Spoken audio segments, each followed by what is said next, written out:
생명을 소중히 여기라, 생명을 소중히 여기라 라는 제목으로 하나님 말씀 전하겠습니다.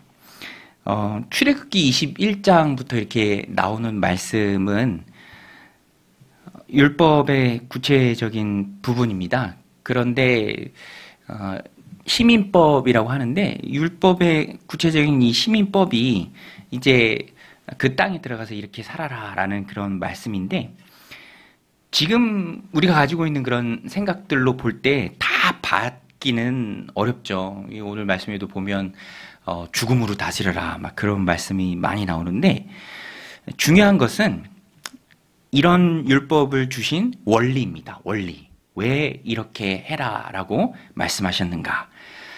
시민법이라는 것은 발전의 과정을 거쳐서 오늘에 이르는데, 원리는 우리가 붙들어야겠지만 이 말씀 그대로 나오는 것을 문자적으로 적용할 수는 없죠. 중요한 것은 이제 원리입니다. 원리인데 오늘 본문에 보면 간단해요. 생명을 소중히 여기라. 생명을 소중히 여기라. 이거 우리를 향한 하나님의 뜻입니다. 여러분, 생명을 소중히 여기시기를 바랍니다. 생명을 소중히 여기라. 근데 우리 입장에서는 뭐 당연하죠. 생명을 소중히 여기는 거. 오늘 말씀에도 보면 12절에 보면 사람을 쳐 죽인 자는 반드시 죽일 것이나 만일 사람이 고의적으로 한 것이 아니라 나 하나님이 사람을 그 손에 넘긴 것이면 내가 그를 위하여 한 곳을 정하리니 그 사람이 그리로 도망할 것이며, 이 실수나 또 여기서 이제 하나님께서 말씀하시죠. 하나님의 심판자로서 그런 일들을 행한 것. 또 뒷부분에 보면 사람이 그의 이웃을 고의로 죽였으면 너는 그를 내 재단에서라도 잡아내려 죽일지니라. 이 모든 율법이 생명을 보호하고 또 생명을 소중히 여기고 생명을 귀하게 여기라라는 그 원리를 담고 있습니다. 또 15절부터 뒷부분까지 쭉 보면은 어떤 행위를 했을 때 그 행위에 따르는 책임이 있다, 이것을 우리에게 말해주고 있습니다. 저는 이 말씀을 이렇게 보면서 말씀을 우리에게 주신 원리가 중요하죠. 그 원리는 생명을 소중히 여기라. 그것의 하나로서 엄격하게 다스리라. 그래서 15절에도 보면 굉장히 엄격한 말씀이 많이 나옵니다. 부모에게 폐륜을 저지른 자는 죽음으로 다스려라. 또 사람을 납치하거나 부모를 저주하는 자도 죽음으로 다스려라. 엄격해요. 이 뒷부분에도 보면은 그 엄격함에 대해서 잘 말해주고 있습니다. 저는 생명을 소중히 여기고 그것을 어겼을 때는 엄격하게 다스리라는 이 말씀을 오늘 이 시대를 살아가는 우리 삶 가운데 적용할 때, 신약 시대를 살아가는 그리스도인들에게 적용할 때 원리는 그것입니다. 엄격하게 다스리라. 생명을 경시하는 풍조에 대해서도 우리가 경각심을 가져야겠죠. 또 한 가지 좀 영적인 의미로 우리 삶 가운데 적용한다면 육신의 생명도 너무너무 소중하죠. 그래서 그런 영상들 많이 있잖아요. 밥 먹다가 누가 이렇게 이상하게 보이는데 뒤돌아보면 심각한 상태고, 또 이렇게 마침 심폐소생술해서 살리기도 하고, 생명을 소중히 여기는 너무너무 귀한 모습이죠. 구급차가 갈 때는 좌우로 이렇게 비켜서 지나갈 수 있도록 해주고, 너무너무 귀한 모습입니다. 그런데 우리 그리스도인은 여기에 한 가지 더해서 생명을 사랑하고 소중히 여김에 엄격하게 대처하라는 말씀을 우리들 삶 가운데 적용할 때 저는 이 원리가 참 중요하다라고 생각합니다. 그것이 무엇이냐면 영적인 생명을 소중하게 여기는 거, 영혼의 생명을 살리는데 엄격하게 내 자신을 하나님 앞에 드리고 또 쓰임받기를 소원하는 그런 모습, 조심하고 또 신중해서 영혼을 살리는 그 일에 쓰임받는 것. 저 영혼이 상처받을까? 혹은 저 영혼도 구원받아야 하는데, 저 영혼도 영원한 생명을 얻어야 하는데 라는 그 마음을 가지고 우리가 나아가는 게 오늘 이 율법의 숨은 참다운 의미가 아닌가, 그런 생각을 해봅니다. 저도 우리 교회 예수영전 모임이라고 있거든요. 그 예수영전 모임 할 때 참 기뻐요. 왜냐하면 복음을 전하고 1시간 반 정도의 짧은 시간이지만 또 그 시간 동안에 이렇게 예수님을 영접하고 하나님의 자녀가 된 것에서 기뻐하고 또 자신의 구원을 확인하는 그 순간을 통해서 즐거워하는 모습을 보면 기쁘죠. 예, 기도해 주십시오. 우리 교회 예수 영접 모임에 참여해서 예수님을 영접하고 영혼의 생명을 얻는 자들이 많아지도록. 예. 건강한 교회들 보면은요, 그게 거의 뭐 공장처럼 돌아갑니다. 공장처럼. 예수 영접 모임 들어가 봐. 라고 막 이렇게 이끌어주고, 여러 가지 마음을 가지고 왔지만, 그 예수 영접 모임을 통해서 성령이 역사하셔서 예수님 영접하는 그런 역사가 일어나고. 저도 1시간 반, 막 2시간 가까이 계속 말을 하거든요. 그러면 하다 보면, 배가 고파요. 막 허기져. 꼬르륵 소리가 막 나. 성경 공부하다가도 막 배가 고프면 꼬르륵 소리가 나면 그 소리가 큰가 봐. 다 들어. 들어서 또 성정이 다들 좋으셔서 못 들은 척 해주시고. 근데 힘이 나죠. 왜냐하면 교회의 존재 목적이 무엇입니까? 영혼 구원에서 제사 삼는 일이죠. 영혼의 생명이 소중합니다. 그것을 위할 때 또 그 일을 위해 쓰임 받을 때 내 자신이 내 자신 스스로를 엄격하고 또 확고하게 준비시키는 것이 참 중요합니다. 우리 그 이일주 집사님 지난주 중에 세미나 다녀오셨어요. 이제 안양에 있는 교회 가서 세미나 다녀오셨는데 부득이하게 이제 다녀오시면 다 간증을 하는데 간증을 좀 미리 찍어놨어요. 그래서 이번 주 주일에도 그 간증 볼 텐데 한 분이죠. 우리 교회에서 한 분 다녀오셨습니다. 그런데 한 분이지만 또 제 마음은 한 분이 됐든 두 분이 됐든 이렇게 가서 잘하는 교회, 영혼군의 제사 삼는 그 일에 열매가 많은 교회에 가서 보고 배우고 와서 또 귀한 일꾼으로 쓰임 받는다면 그게 얼마나 좋은가 그런 생각을 하면서 참 많이 기도했습니다. 근데 저한테도 좀 뜻깊었던 게 우리 집사님이 가신 교회가 사실 제가 청년 때 다녔던 교회예요. 청년 때 다니고 또 전도사, 강도사, 목사가 돼서 이제 정유교회로 왔으니까 그 전부터 계속 사역하던 교회인데 굉장히 마음이 좋더라고요. 제가 사역했던 그 건강한 교회 또 우리 교회 성도님을 보내서 배우게 한다라는 게. 근데 교회가 참 건강하고 또 귀하게 쓰임받는 교회인데 좋아요. 다 좋습니다. 뭐 성도님들도 그렇고 목사님도 좋아요. 목사님도요. 제가 이 전도사 때 전임 사역자가 아니라 이렇게 받는 사례가 많지 않았어요. 근데 목사님이 또 얼마나 마음이 좋으신지 저를 걱정해 주시면서 본인 사례에 비해서 조금 떼서 저한테 주셨어요. 그런 목사님 많지 않잖아요. 제가 제 거 떼서 우리 전사님 안 주거든요. 그죠? 얼마나 귀합니까? 근데 그 교회 가서 한 분이지만 배운다는 자체. 근데 가장 좋은 거는 뭐냐면 꾸준함이에요. 그 교회가 꾸준합니다. 뭐 항상 업앤다운이 있잖아요. 잘 될 때도 있고 잘 안 될 때도 있잖아요. 그렇지만 동요하지 않고 꾸준히 그 사명을 감당하는 거.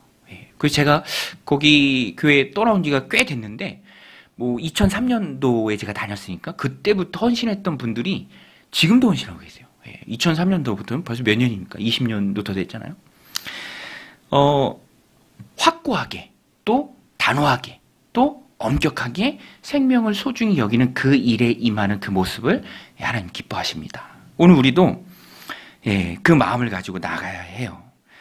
제 친구 목사님이 서대문 쪽에 있는 교회에 올 초에 부임받았는데 이제 엊그제 통화를 하는데 이런저런 마음들 또 꿈, 비전과 고민과 어우러져서 이렇게 얘기를 하는데 결론은 하나였어요. 결론은 교회론이 중요하다. 왜 교회가 이 땅에 이 시대에 존재해야 하는가? 교회에게 맡겨진 그 가장 귀한 사명이 무엇인가? 여러 가지 어려움도 있고 장애물도 있고 시대적 환경 가운데 힘든 일도 있지만 그 모든 것을 다 극복하고 이기고 끝내는 해야 될 그것이 무엇이냐? 생명을 소중히 여기는 거. 영혼을 구원하는 거. 살리는 거. 그 일이 참 중요하다라는 것입니다. 중요하다. 그것이 우리의 사명이죠. 예. 소방관들 보면은요, 그 어떤 영상에도 나오고, 내가 소방관 됐으니까 어쩔 수 없다라고 하면서 불 나면 몸이 먼저 뛰어간대요. 몸이 터널에서 이 불이 나서 연기가 있는데도 직책이 소방관이니까 쉬는 날이어도 운전하고 가다가도 그냥 뛰어가는 거예요. 예. 사람 살리기 위해서, 영혼 살리기 위해서. 오늘 우리도 이 말씀을 우리가 받을 때 생명을 소중히 여기라. 부지 중에 살이 한 자가 그 생명을 잃지 않도록 도피성을 만들어서 그곳에서 보호해줘라. 생명을 경히 여기지 않도록 고의로 살인한 자가 있으면 그것은 엄격하게 다루어라. 이 말씀을 우리가 영적으로 받을 때 우리도 영혼 사랑하는 마음으로 확고하게, 힘있게, 엄격하게 나 자신을 기쁘게 하나님 앞에 드려야 합니다. 저는 예수 영접 모임에 많이 힘을 쓰려고 해요. 그게 맞는 것 같아요. 사랑하는 우리 성도님들께서는 주변에 마음문이 열린 사람들이 있다면 예수 영접 모임 이렇게 들어가 봐라 이렇게 해주시면 됩니다. 제가 좋아하는 표현은 아닌데요. 그런 표현도 쓰세요. 구두 닦을 때 그런 거 있잖아요. 이제 물건 물어오는 사람들, 그죠? 그리고 닦는 사람들. 제가 닦겠습니다. 물어와 주세요. 할렐루야. 봐요. 아멘도 잘하시잖아. 오늘 힘이 납니다. 또 한 가지 오늘 말씀에서 우리가 굳게 붙들어야 될 것은 행동에 책임이 따른다라는 거예요. 행동에 책임이 따른다. 여러분, 우리의 행동에 책임이 따르는 거 아시죠? 사람도 지켜보지만 하나님이 지켜보세요. 오늘 본문에도 보면 책임이 따르는 것이기 때문에 함부로 행동하지 말라라는 게 이 율법에 담긴 소중한 원리입니다. 처벌 조항이 있잖아요. 처벌 조항이 있어요. 그래서 20절 같은 데 보면 형벌을 받을 수 있다. 또 22절에 보면은 벌금을 낼 수도 있다. 재판장의 판결에 따라서. 또 23절에 보면 동해복수법이 나와요. 이 유명한 법이잖아요. 동해복수법. 고대 사회에서도 있었고 성경도 이것을 비슷하게 얘기합니다. 생명은 생명으로, 그죠? 눈은 눈으로, 이는 이로, 손은 손으로, 발은 발로. 다른 해가 있으면 갚되 생명은 생명으로. 생명을 해했나? 생명으로 갚을 수밖에 없어요. 눈은 눈으로. 눈이 펄해졌으면 눈을 또 퍼렇게 만들어야 돼. 이가 부러졌어요? 그러면 이 부러뜨게 한 사람 이도 뽑아야 돼. 근데 이게 잔혹하다고만 받을 게 아니에요. 그 이상을 넘지 말라는 제한의 의미도 가지고 있습니다. 눈은 눈으로만 해야 돼. 이는 이로만. 물론 율법의 완성이신 예수님께서는 원수도 사랑하라고 말씀하셨습니다. 그렇죠? 원수도 사랑하라. 그런데 이 말씀에 있어서 우리가 받아야 될 1차적인 원리는 원리의 원리. 지금 눈으로 했다고 눈으로 이렇게 하고 그러면 안 됩니다. 동해복수법이 통용되지 않는 사회에 우리는 살고 있어요. 그것은 나라가 공권력으로 해줍니다. 그렇지만 이 원리는 우리가 기억해야 되는데 함부로 행동하지 말라. 책임이 따른다라는 거예요. 함부로 행동하지 말라. 책임이 따른다. 그래서 22절에 보면 왜 눈은 눈으로 이는 이로 해야 되는가? 발단은 싸움이에요. 싸움입니다. 22절에 보면 사람이 서로 싸우다가 임신한 여인을 쳐서 낙태하게 하였으나 다른 해가 없으면 그의 남편은 청구대로 반드시 벌금을 내되 재판장은 판결을 따라 낼 것이요 하고 그 후에 이 말씀이 다 나오는 거예요. 다른 해가 있으면 갚되 생명은 생명으로 눈은 눈으로 이는 이로. 발단은 싸움이에요. 여러분, 싸움은 감정이 지배했을 때 그렇게 빠지기가 쉬워요. 웃으면서 사이좋게 지낼 수 있지만 사람이 사는 사회는 항상 그런 건 아니잖아요. 그렇지만 감정의 지배를 받아서 홧김에 욱해서 뭐 그런 예들이 세상을 살아가다 보면 참 많이 있잖아요. 분노를 조절하지 못하고. 그런데 분명히 기억해야 할 것은 그 행동에는 그에 상응하는 책임이 따른다라는 거예요. 그래서 우리가 볼 때는 너무 안타깝기도 하고 어리석게도 보이잖아요. 아니 왜 저런 행동을 하지? 법치국가에서 당연히 그 행동에 상응하는 책임이 따를 건데 왜 저렇게 행동하지? 라고 하는데 그 상태에서는 뒤엔 일은 안 보이는 거예요. 앞엔 일만 보이는 거예요. 하나님이 주시는 지혜를 우리가 구할 때 중요한 것은 이 원리예요. 책임이 따르는 것을 알고 그때를 바라보면서 신중하게 행동하라. 신중하게 행동하라.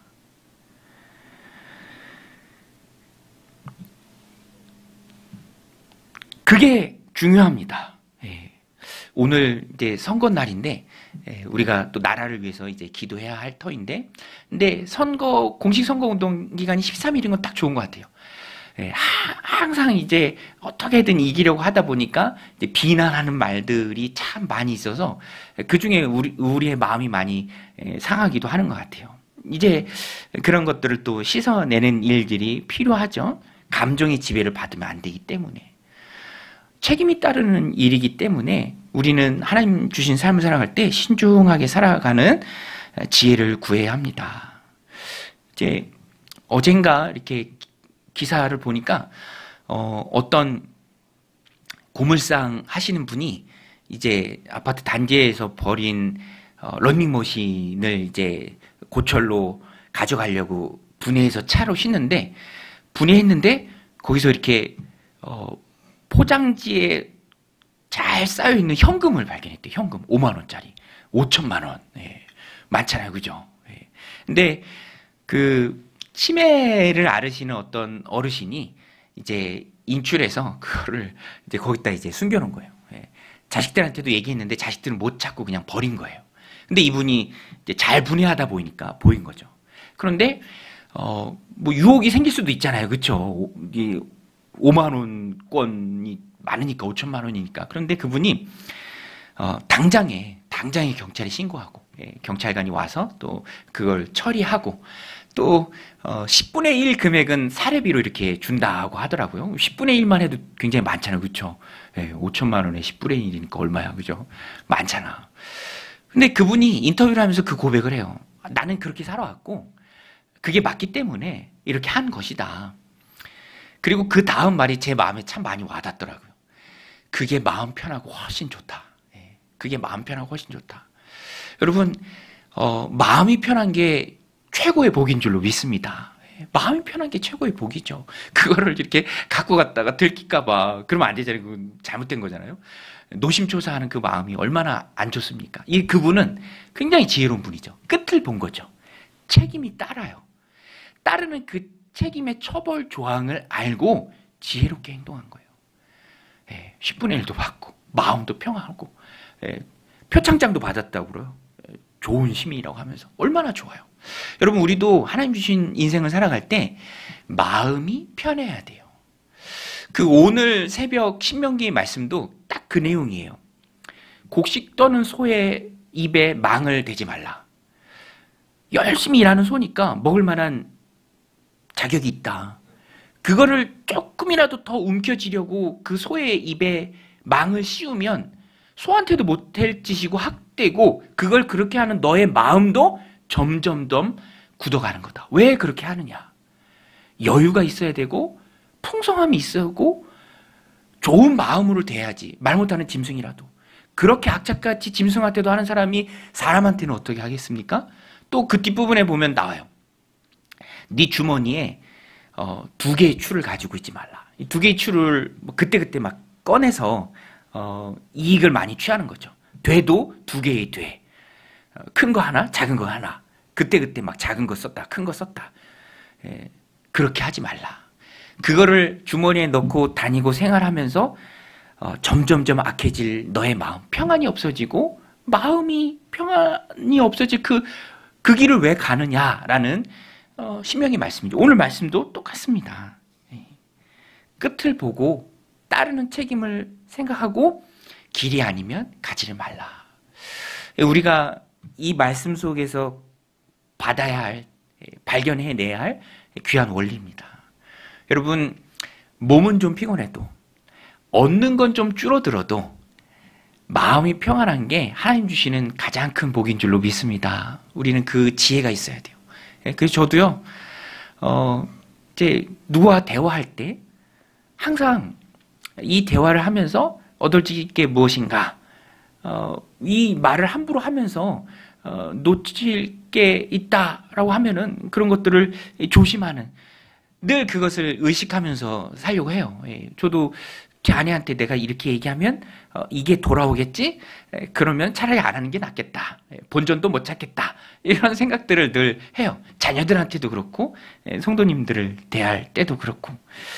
왜냐하면 말한 거, 행동한 거 항상 거기에는 책임이 따르기 때문에 그렇습니다. 그래서 우리는 감정을 잘 다스려야 하고요. 책임져야 될 그 싸움은 그 책임을 따져보고 행하는 게 지혜다라는 것입니다. 오늘 이 말씀 마음에 새기고 사랑하는 성도 여러분, 이 말씀의 원리 오늘 우리들 마음 가운데 새기고 책임이 따른다라는 것을 알고 행동하고 또 아주 확신하게 또 엄격하게 생명을 살리는 그 일에 내 자신을 들여서 우리 하나님께 기쁨이 되는 저와 여러분들이 다 되시기를 주님의 이름으로 간절히 축원드립니다. 우리 같이 한번 합심해서 기도했으면 좋겠어요. 우리 반주해 주시고요. 먼저